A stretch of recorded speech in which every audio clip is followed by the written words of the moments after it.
IP ছাড়া চিনি না, গোলমাল বুঝি না, আইপি আকারে কিছু হলে এখন করে।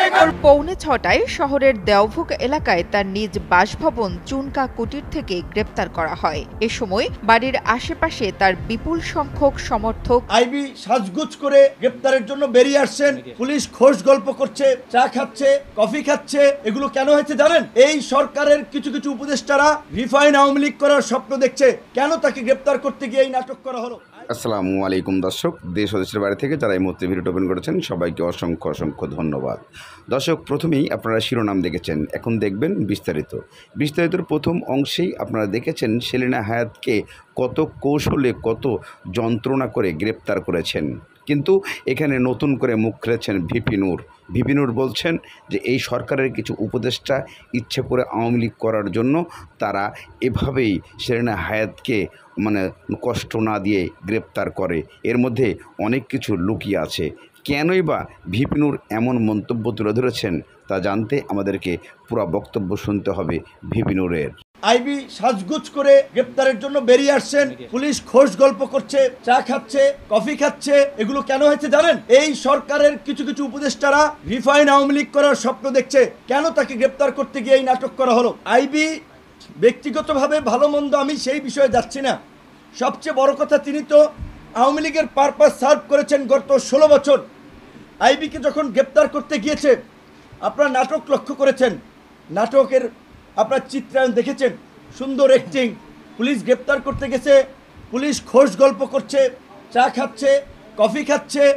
আইবি সাজগুজ করে আপনার এই গ্রেপ্তারের জন্য বেরিয়ে আসছেন এবং এরই মধ্যে জনগণকে সংগঠিত হয়ে তার বাসার সামনে নারায়ণগঞ্জে মিছিল মিটিং করার সুযোগ দিয়েছেন। আর প্রশাসন নীরব দর্শকের ভূমিকায় ছিল। এগুলো কেন হয়েছে জানেন? এই সহজ সমীকরণ আপনাদেরকে মিলাতে হবে। এই আইবি সাবের হোসেন চৌধুরীদেরকে দিয়েই এই সরকারের কিছু কিছু উপদেষ্টারা রিফাইন আওয়ামী লীগ করার স্বপ্ন দেখছে। তাই আমরা বলছি উপদেষ্টাদেরকে, আপনারা এই সমস্ত নাটক করতে গেলে আপনাদের অস্তিত্ব কিন্তু থাকবে না।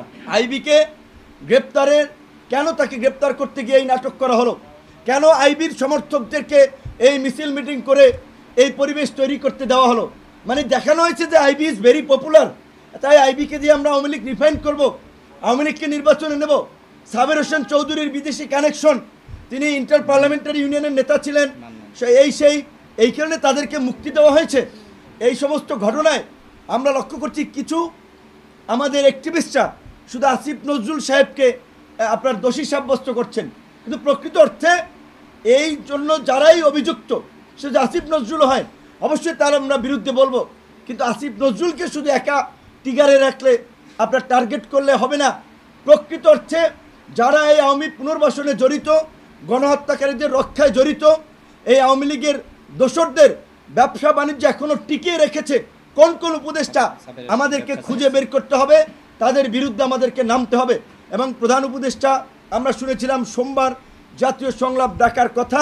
আমরা জানি না আসলে জাতীয় সংলাপ তিনি ডাকছেন কিনা, কিন্তু আমরা আবারও বলবো এই সামগ্রিক পরিস্থিতিতে এই গণহত্যার বিচার, আওয়ামী লীগ সহ এই আওয়ামী লীগের দোসর 14 দলকে নিষিদ্ধ করা, রাষ্ট্র সংস্কার এবং অন্তর্বর্তীকালীন সরকারকে একটা শক্তিশালী রূপদান করার জন্য এই অন্তর্বর্তীকালীন সরকারকে জাতীয় সরকারের রূপদান সহ সামগ্রিক বিষয়ে এই যে করিডোর নিয়ে আমাদের একটা উদ্বেগ উৎকণ্ঠা। কেউ কেউ বলছে যে সরকার অলরেডি নীতিগত সিদ্ধান্ত নিয়েছে, অলরেডি এটা হয়ে যাচ্ছে। চট্টগ্রাম আপনারা দেখেছেন বন্দর বিদেশিদের হাতে তুলে দেওয়া হচ্ছে। এই আমরা জানি না শুধু আমরা লীগ নিষিদ্ধ হওয়ার বিষয় নিয়ে আছি, আর তলে তলে যে আরও দেশে অনেক কিছু হয়ে যাচ্ছে, এই সমস্ত বিষয় আমাদের কনসার্ন আছে কিনা। তাই আমরা এই বিষয়গুলো সামগ্রিক প্রেক্ষাপটে আমরা প্রধান উপদেষ্টাকে জাতীয় সংলাপ ডাকার আহ্বান জানাচ্ছি। জাতীয় সংলাপে আলাপ আলোচনার পরে চট্টগ্রাম বন্দরের বিষয়ে সিদ্ধান্ত নিতে হবে, করিডোরের বিষয়ে সিদ্ধান্ত নিতে হবে এবং অন্তর্বর্তীকালীন সরকারকে জাতীয় সরকারের রূপদানের বিষয়ে সিদ্ধান্ত নিতে হবে। অন্যথায় শুধুমাত্র লীগ নিষিদ্ধ হওয়ার এই মূলা ঝুলিয়েই আমাদেরকে কিন্তু আমাদের প্রকৃত আপনার দৃষ্টি থেকে আমাদেরকে সরানো যাবে না। আইপি আকারে কিছু হলে এখন করে। বাইরে মিছিলে মিছিলে প্রকম্পিত গোটা এলাকা। ঘরের ভেতরে আছেন ডাক্তার সেলিনা হায়াত আইভি। আইন শৃঙ্খলা বাহিনীরা এসেছেন তাকে গ্রেপ্তার করতে, কিন্তু সাবেক এই মেয়রের সমর্থকদের উপস্থিতি জানান দিচ্ছে তাকে গ্রেপ্তার করা এত সহজ না। ঘড়ির কাঁটায় রাত তখন 11:30। একদিকে পুলিশ, অন্যদিকে আইভির কর্মী সমর্থকরা।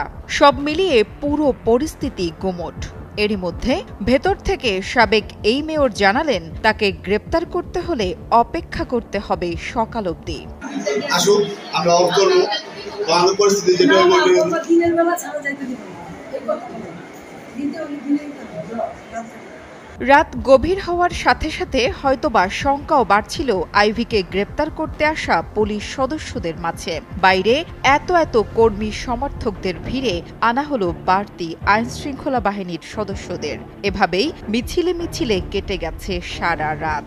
সকালের আলো ফুটতেই নারায়ণগঞ্জ সিটি কর্পোরেশনের সাবেক মেয়র ও জেলা আওয়ামী লীগের সিনিয়র সহসভাপতি ডাক্তার সেলিনা হায়াত আইভিকে শুক্রবার ভোর 5:45 শহরের দেওভোগ এলাকায় তার নিজ বাসভবন চুনকা কুটির থেকে গ্রেপ্তার করা হয়। এ সময় বাড়ির আশেপাশে তার বিপুল সংখ্যক সমর্থক পুলিশের গাড়ি লক্ষ্য করে পটকা ফুটিয়ে ইটপাটকেল নিক্ষেপ করে।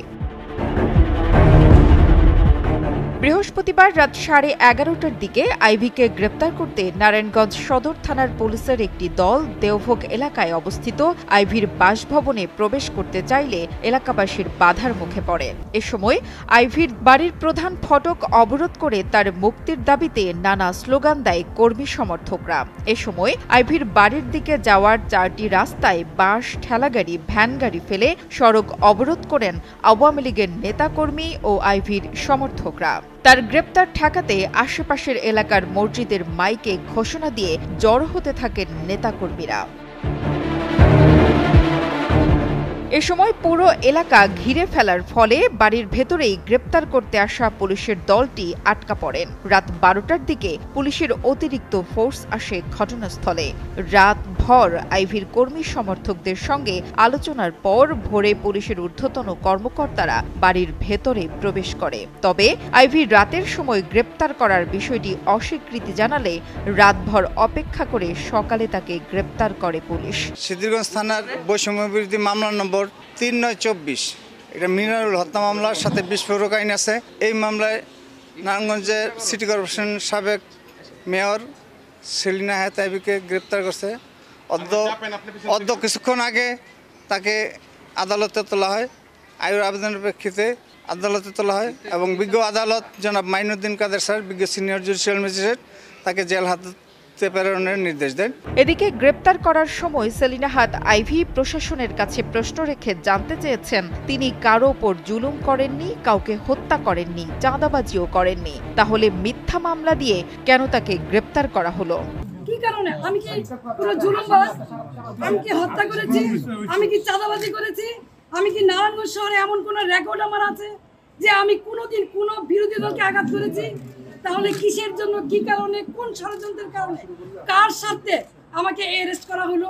আমিও প্রশাসনের কাছে জানতে চাই। বর্তমান যারা সরকার আছেন সাম্যের কথা বলেছেন, বৈষম্যের বিরুদ্ধে আপনারা আন্দোলন করেছেন, সরকার হটিয়ে নতুন সরকার এসেছেন, তাহলে কি এই বৈষম্য? তাহলে অনেস্ট রাজনীতি, সততার কিসের মূল্যায়ন? আমি তো বাড়িতেই ছিলাম, আমি তো পালাই নেই, তাহলে এইভাবে আমাকে অ্যারেস্ট করতে হলো কেন?